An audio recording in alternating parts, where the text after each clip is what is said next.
Rüfət müəllim, sizinlə davam edirik. Quran-ı Kərimdə bir ayə var. Ayədə buyurulur ki, Allah bizə şah damarımızdan daha yaxındır. Bəs Allah yaxındırsa, yaxın olana necə yaxınlaşaq? Rəhman və Rəhim olan Uca Allahın adıyla mən də dəyərli qonağımızı salamlayıram və eyni zamanda sizi və bizi izləyən bütün izləyiciləri salamlayıram. Həqiqətən Ramazan ayının içərisinə girdikcə görürük hər keçən gün, hər keçən saat, hər keçən dəqiqələr bizi fərqli formada, fərqli bir atmosferə aparır, fərqli formada, fərqli bir mühitin içərisinə salır. Bu ayın bərəkətidir, bu ayın rəhmətidir ki, Allah Resulü sallallahu aleyhi və səlləm bir hədis-i şərifində buyurur, Ramazan ayı girdiyi zaman cəhənnəmin qapısı bağlanar, cənnətin qapısı açılar və yer üzünə fərqli əsintilər, ətirlər səpilər, mələklərin get-gəli başlayar. Ramazan ayının gecələrində Rəbbimiz 3 dəfə xüsusi olaraq yer üzünə nəzər salar və xitab edilər mələklər vasitəsilə, vardırmı bir istəyi olan, istəyini qəbul edək, varmı tövbə edən, tövbəsini qəbul edək, varmı bağışlanmaq istəyən, onları bağışlayaq. Yəni, fərqli formada sualda da göründüyü kimi ki, Rəbbimiz bizə yaxındır və bizim də ona yaxınlaşmağımız üçün Rəbbimiz o qapıları üzümüzə açır. Bəlkə də qulun Allaha ən yaxın olan halı Peyğəmbərimizin hədisində göstərildiyi kimi səcdə halıdır. O səcdədə insan kiçilməklə o yaxınlığı qazanır.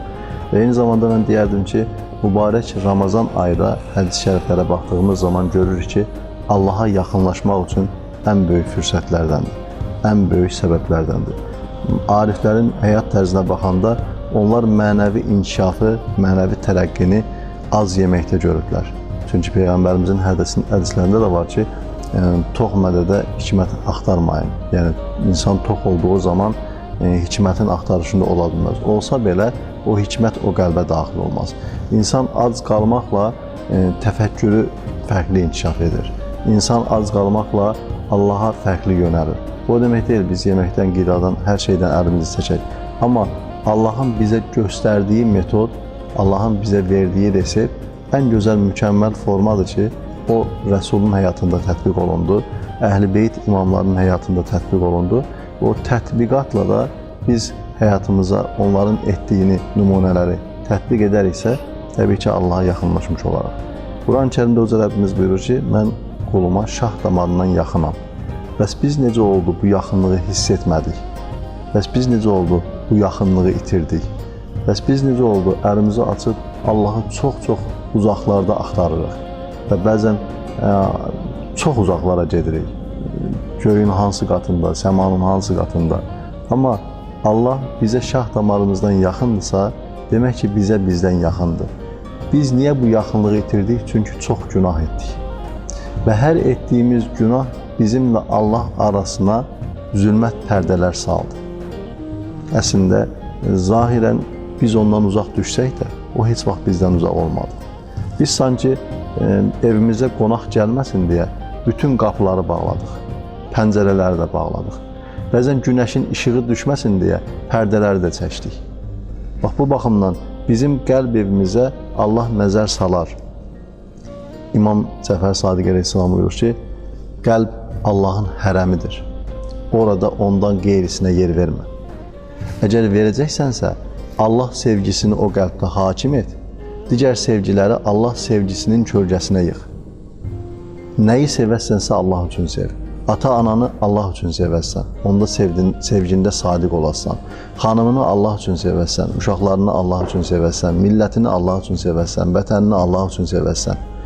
Və Allah üçün sevdiyin üçün gələşdiyi zaman onların hər birinin yolunda özünü küheylan atlar kimi fəda etməkdə bacarırsan. Amma Allah üçün olmadığı təqdirdə sevgidə saxtakarlıq edərsən. Bir yerdə gəldi, işin çətinləşdi, ataya qarşı qüsur olacaq, ailəyə qarşı qüsur olacaq, övlada qarşı qüsur olacaq. Və bu baxımdan biz evimizin pəncərələrini necə bağlayırıq ki, içəriyə günəş düşməsin və insan günahlar etməklə, qüsurlar etməklə qəlb evini də bağlayır ki, ora ilahi rəhmətin nəzəri belə düşməsin. Çünki Uca Rəbbimiz bir hədis-i qüdsüdə buyurur, mənim ərşim yerə və göylərə sığmaz. Amma mömin bir qulumun qəlbinə sığar. Mömin bir qul bütün günahlardan, qusurlardan, xatalardan uzaq olub Allahın əmin bildiyi bir quldur. Hətta bir hədis-i qüdsüdə buyurulur ki, mömin yer üzündə Allahın ümidi, müminin də ümidi Allah. Əslində insan Allahın yer üzündə səlahiyyətli nümayəndəsi sayılır. Həqiqətən də o etdiyi qulluqla, ibadətlə ilahi nuru cəmiyyətə paylamış olur. Uca Rəbbimiz bizə şah damarımızdan yaxındır. Bəs biz necə ona yaxınlaşaq? Biz günahlarımızdan təmizlənərək, günahlarımızın bağışlanmasına vəsilə olacaq əməllər edərək, o günah yükündən qurtularaq Allaha yaxınlaşa bilərik. Çünki alimlər buyurur ki, Allahla sizin aranızda hətta 360 dənə zülmət pərdələr var. İnsan hər günahından təmizləndikcə, istiğfar etdikcə, tövbə etdikcə o pərdələr bir-bir qalxar. Hz. Əl-İslamın buyurduğu kimi, bayaq Hacı Gözəl buyurdu ki, gözlərimdən pərdələr qalxsa, yəqinində zərrə qədər bir şey dəyişməz. Çünki Həzrət Əli Əleyhisselamın günah pərdəsi deyildi dediyi pərdə. Onun baxdığı hara baxırdısa, buyurdu, hara baxıram səni görürəm. Baxmasam da səni görürəm. Yəni, baxsaydı da Allahı görürdü, baxmasaydı Allahı görürdü. Amma gözümdən pərdələr qalxsa, ümumi dünyamızın içərisində pərdələr qalxsaydı, açıq-aşkar Allah görsənmiş olsaydı, Əl-Əleyhisselam buyurdu ki, mənim yəqinində yenə zərrə qədər bir şey dəyişməz. Həqiqətən də biz bir hədis-i şərifə baxırıq, buyurulur ki, Allah o qədər zahirdir ki, zahir olduğu üçün gizlidir. Və dahi şairimiz Nizami Gəncəvinin beyti var, kainat bir sənət əsəri, varlığın isə onun lövhəsindədir. Yəni, biz həqiqətən maddiyə, mənaya, hər şeyə Allaha baxmaq nəzəri ilə baxsaq, bir ağaca baxsan, ağacın üzərindəki meyvəyə baxsan və yaxud bir güllə baxsan, gülün arasındakı ləçəyə baxsan, ləçəyin arasındakı çiçəyə baxsan, bir böcəyə baxsan, qarışqaya və yaxud bal arısına və yaxud hörümçəyin toruna, hər biri dolayı yollarla, fərqli yollarla bizi Allaha aparır. Qarışqa dünyası bizi Allaha aparır. Hörümçək dünyası bizi Allaha aparır. Quran-ı Kərimdə surələr var. Nəhl surəsi, Nəml surəsi, Ənkəbut surəsi. Biri qarışqaya aiddir, biri hörümçəyə aiddir, biri bal arısına aiddir və onların fərqli dünyasından Uca Rəbbimiz bəhs edir. Gülün özü. Həzrət Məryəm anamız bir dağ başına çıxır, orada bir gül görür, o gülün ətrini sinəsinə çəkir. Və buyurur ki, sən də nəsibini ondan alıbsan. Biz sadəcə gül kimi baxarıq, amma o gülün yaradanını görər. Və alimlər buyurur ki, neməti yaradandan öncə görməyin. Biz insan olaraq qarşımıza qoyulan yemək yedik, meyvə yedik, su içdik. Amma neməti yaradandan öncə görmə. Çünki nemətin sahibi var. Gördüyümüz nə varsa onun sahibi var.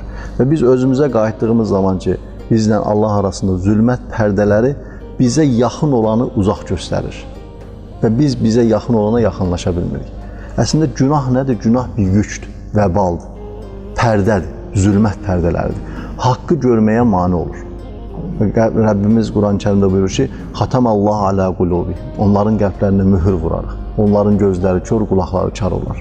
Yəni, insan günah etdikcə, günahın yükü, dərəcəsi, forması insanın qəlbini mühürləyər.